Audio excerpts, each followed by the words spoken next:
राजस्थान के जयपुर जिले से करीब 80 किलोमीटर दूर अलवर जिले में स्थित भानगढ़ का किला लोगों के लिए हमेशा से कौतूहल का विषय रहा है।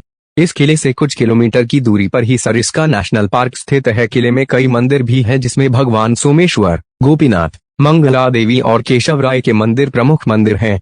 इन मंदिरों की दीवारों और खंभों पर की गई नक्काशी से अंदाजा लगाया जा सकता है कि यह समूचा किला कितना खूबसूरत और भव्य रहा होगा। भारतीय पुरातत्व विभाग द्वारा खुदाई से इस बात के पर्याप्त सबूत मिले हैं कि यह शहर एक प्राचीन ऐतिहासिक स्थल है।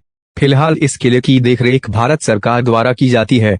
पुरातत्व विभाग ने यहां आने वाले पर्यटकों को सख्त हिदायत दे रखी है कि सूर्यास्त के बाद इस इलाके में कोई भी व्यक्ति नहीं रुके। भानगढ़ की कहानी रहस्यमयी और बड़ी ही रोचक है। 1573 में आमेर के राजा भगवंत दास ने भानगढ़ किले का निर्माण करवाया था। किला बसावट के 300 सालों बाद तक आबाद रहा। 16वीं शताब्दी में राजा सवाई मानसिंह के छोटे भाई राजा माधो सिंह ने भानगढ़ किले को अपना निवास बना लिया। एक श्राप के कारण बना भूतों का भानगढ़ कहते हैं कि भानगढ़ की राजकुमारी रत्नावती बहुत खूबसूरत थी। उस समय राजकुमारी खूबसूरती की चर्चा पूरे राज्य में थी।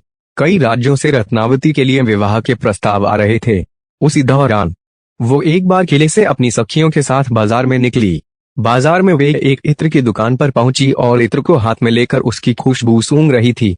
उसी समय उस दुकान से कुछ दूरी सिंधु सेवड़ा नाम का व्यक्ति खड़ा होकर राजकुमारी को निहार रहा था। सिंघिया उसी राज्य का रहने वाला था और वह काले जादू में महारथी था।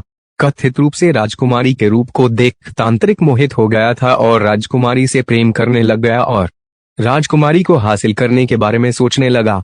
लेकिन रत्नावती ने कभी उसे पलट कर नहीं देखा। जिस दुकान से राजकुमारी के लिए इत्र जाता था, उसने उस दुकान में जाकर रत्नावती को भेजे जाने वाली इसकी बोतल पर काला जादू कर उस पर वशीकरण मंत्र का प्रयोग किया। जब राजकुमारी को सच्चाई पता चल गई तो उसने इत्र की शीशी पास ही एक पत्थर फेंक दी। इससे शीशी टूट गई और इत्र बिखर गया। काला जादू होने के कारण पत्थर सिंधु सेवड़ा के पीछे हो लिया और उसे कुचल डाला। सिंधु सेवड़ा तो मर गया, लेकिन मरने से पहले उस तांत्रिक ने श्राप दिया कि इस किले में रहने वाले सभी लोग जल्द ही मर जाएंगे और दोबारा जन्म नहीं लेंगे। उनकी आत्मा इस किले में ही भटकती रहेंगी। आज 21वीं सदी में भी लोगों में इस बात को लेकर भय है कि भानगढ़ में भूतों का निवास है। सूर्यास्त के बाद प्रवेश निषेध। भारतीय पुरातत्व सर्वेक्षण ASI को खुदाई के बाद सबूत मिले हैं कि यह शहर एक प्राचीन ऐतिहासिक स्थल रहा था। अब किला भारत सरकार की देखरेख में आता है।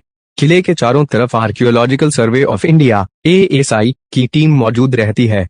ASI ने सूर्यास्त बाद किसी के भी यहां रुकने को प्रतिबंधित कर रखा है।